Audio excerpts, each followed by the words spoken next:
Because that's one of the things that I wanted to talk about. I wanted to ask you because I think that the business of fitness, it's somewhat different in China as it is in the West. Um, I asked you during the preparation about the certifications and how do gyms make money, how do coaches make money. So why don't we talk a little bit about the business of gyms themselves? Um, why do they open and close every 5 minutes? Yeah. I mean, short answer is rent. It's rent. Having this fixed cost on a business that relies so much on membership. Like, so say, for example, one day you don't sell a single membership, and then the next day you'll sell 5. It's not like a restaurant where you can have some form of consistency. It's extremely inconsistent. Second is huge competition. Back in the day when I first came here, there was not many gyms, and this was a relatively new I thing. remember. No gyms. Yeah, in China. you could add something special like some new machine or a foreign coach or some cool brand name or some cool innovative way of marketing, and you would stand out so much you would get all the business. But then everyone started doing that, and suddenly it became too much competition. Right. And now you throw a stone, you'll hit a gym in Shenzhen. It is a gym for everyone. How maybe give us the insight of how do gyms work in China? What's the model? Specifically for China, you would a gym business is where you have to. There's a huge capital investment in the beginning because of equipment, especially if you want to buy equipment that will last a long time. You're building a gym and you're thinking, okay, 5 years, I have to have this baby still open. You're buying equipment that'll still be good, durable, and you can imagine the wear and tear that it would have had on those 5 years. It still needs to be standing. So that means there's quite a substantial expense there. So you need a large amount of money right at the beginning, right? You need to do, you obviously need to renovate the place. You need to Maintain it. Maintain. Yeah, you're mandatory. You need to have showers. You have to have bathrooms. I mean, like looking at the numbers when you're opening. Let's say you're opening up an office, some other business, a trading company, and you're in an office. There's usually a bathroom that is a communal use of the office, right? Yeah. For the guy across the neighbor or whatever, and you'll pay like a high management fee. But with a gym, you need to have your own bathroom, and that cost alone, just on renovation, is something you need to think about. Yeah. So a lot of times, people that want to open up a fitness gym, at least in one of these scenarios, will be a fitness person. So they love doing gym, like myself when I was young. I loved pumping iron. I thought I was the next Arnold Schwarzenegger, and I just want to be in my happy place all the day, right? That's it. But the problem is I don't make enough money on personal training to fund, to pay rent, to pay utilities, to pay staff, to pay for renovation, to pay for all this equipment. So then I have to find people that do have this money, right? So I got to say, come on, help me. Let's do this together. And usually the way it's done in China is the fitness community will acquire the investment from, let's say, the money people, let's call them that, and then they will need to quickly make this money back. They'll need to Just pay it off. Yeah, they'll need to at least show a certain amount of earning to honor the investment, right? Maybe it's not, they'll just say, give me my money back at this, let's say 6 months after opening, and then I'll continue to, encourage. And when we talked about it before, you said, and this is why they're just trying to get the customers in. They don't really care too much about the customers. Some gyms, I guess. Yeah, they'll pack them in. They'll just be like for you, sell 6 years. They'll sell, Fernando.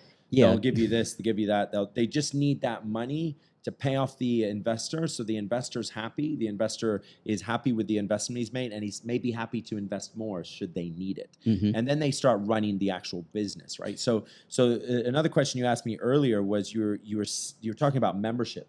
Right. So when you get deep into gym business, is the size of the gym dictates its membership capacity. Right, that's something I don't understand. Maybe you can explain more. Yeah. So all the gyms that I made only had a capacity of about 600. How do you calculate the capacity? It's based on the actual size of the floor space, but also kind of. Okay, so there are people they're your morning, they're your morning. They want guys, to get it out of the day. And then you got your lunch break people, right? They got the housewives, right? And then you got your quick out of work people, right? And then you got the evening slot. These certain slots So how many slots? Like, what's the common know-how? That's what you're telling us. Yeah, obviously the biggest slot is after work, so it'd be 6 maybe till 10, right? So you got to think this biggest space. How many people can I fit in here? And what's the average consistency per week? Let's say usually it'd be about 2. But if you're generous, you say about 3. So the average customer, if you push them, and usually this applies for personal training, will enter your gym 3 times. with motivation, but without a personal trainer, let's say 2. Without motivation, without a week. They come in a week. 3 times a week. So so about once a week. So you kind of like you do all the math, the math, the and Excel. then you're like, we need 600. After you have 600, your business it's going. It's in a circle and it can keep going. Then you can maybe look at a second location. So wait. So, okay, I get that. Makes sense. And I'm sure there are many small details there. What's the percentage of those people? I'm sure you know some of it. But what I'm interested to know is, so I think I see gyms that maybe can fit 600 people, but they sell 2,000. Yeah. So what's there? I mean, also there is the percent of how many people don't show up. 0 times a week. Or I think a lot of businesses are counting on that. So how does that work? Like, what's the? Yeah, I mean, if they sell 2,000, they've done extremely well Financially, yeah, but maybe they'll have a problem. Yeah, but they need to honor those memberships and stay open. And and like if someone's for 6 years, then they have to think, okay, we've got all of that. Maybe we've got some cash in the bank.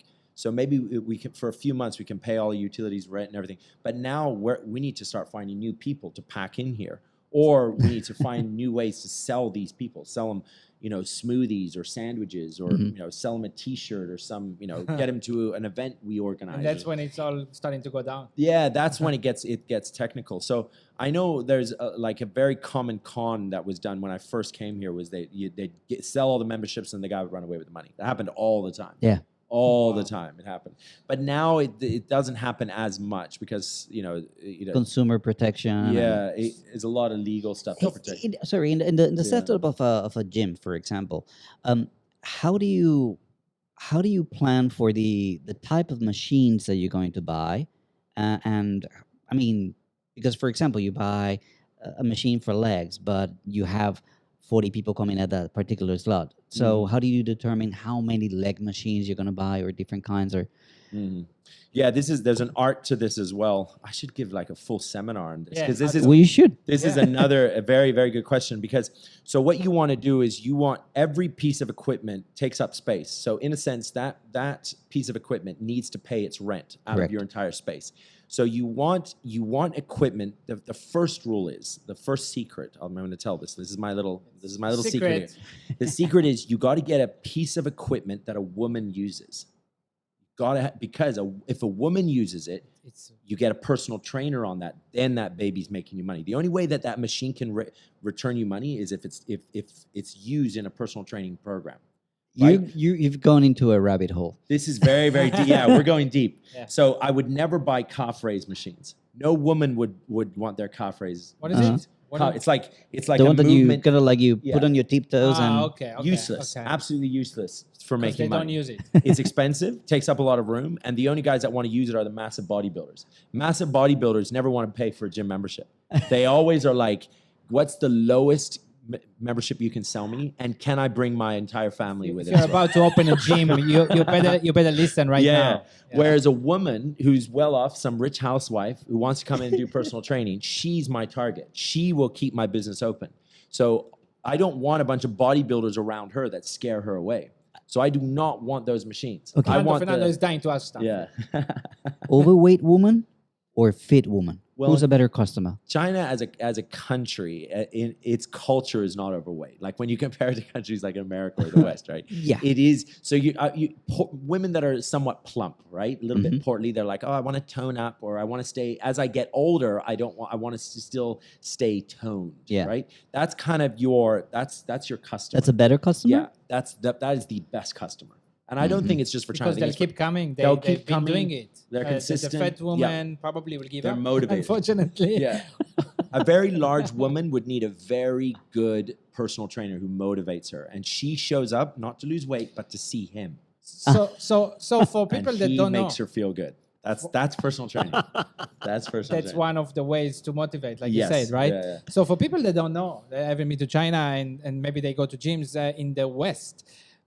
How does gym membership works? We kind of mentioned it, but we didn't say it. So in China, you pay yearly, right? A year, yeah. Or even, Fernando, how many years you paid for? Well, the thing is that when I walk to the door and they say like, okay, it's like 3,000 a year, and like, no, I'm not gonna do that shit. Right. How about 5 years? How about 3 years? How about 6 years? And then it kept on going down. So like, okay, because the cash at that point So was you- not a big issue for so me. you I bought a just, membership for 6 years Yeah, up there in 12,000. advance. yeah, 12,000. I think anyone in the US watching you think you're fucking nuts.